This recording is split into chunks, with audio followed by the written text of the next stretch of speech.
Well, the coercive acts are unimaginable. Now, no, they're all meant to punish Boston and Massachusetts. Clearly, the goal of Parliament was to separate and isolate Massachusetts and some message to the other colonies.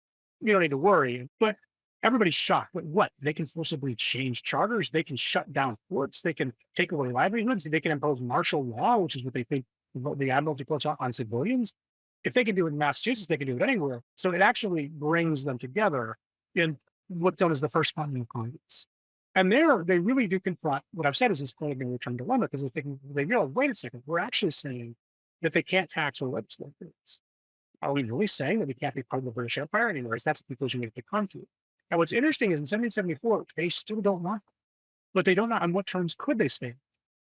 So they actually passed a resolution co-written by John Adams, in which they say that Parliament has no right to tax them in any case whatsoever, and no right to legislate them, but that they will cheerfully consent. So we will cheerfully consent to still having our external trade regulated. We want us to remain part of the trade network of the empire.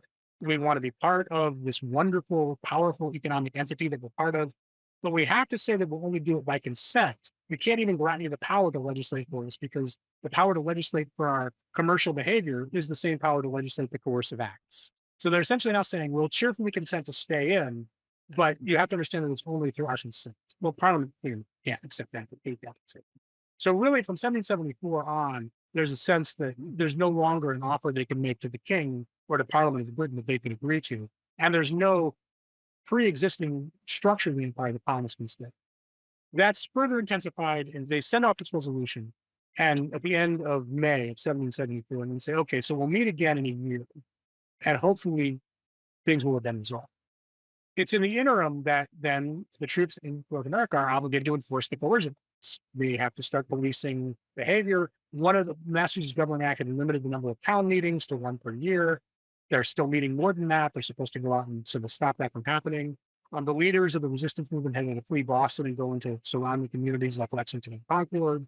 The most radical of them would send them to stockpiling weapons. So what the British in the spring of 1775, now a few months before they're going to meet again, do is they march out of Boston to try and find these leaders and try to essentially enforce the Massachusetts government.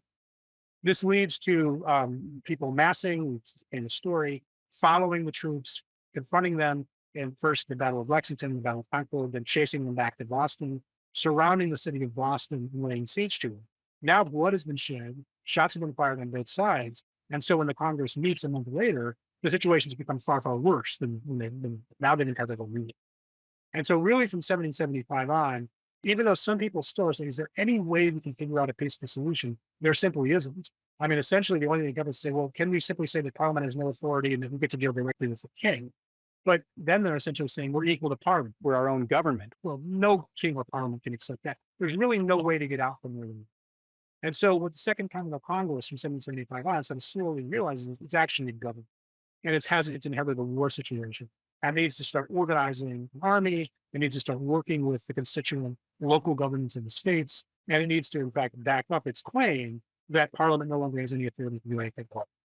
And that's what leads to that second out and English creating the committee to form to write the Declaration of Independence. Thomas Jefferson, being one of the most famous and becoming writing it, and then declaring to the world between July 2nd and July 4th, being an independent nation within the community of nations, and welcoming nations to recognize and join with them as they try to defend independence, which in the end was still about trying to protect liberty once it thought of as British liberty from what they now think of as the greatest threat to British liberty, which is Britain.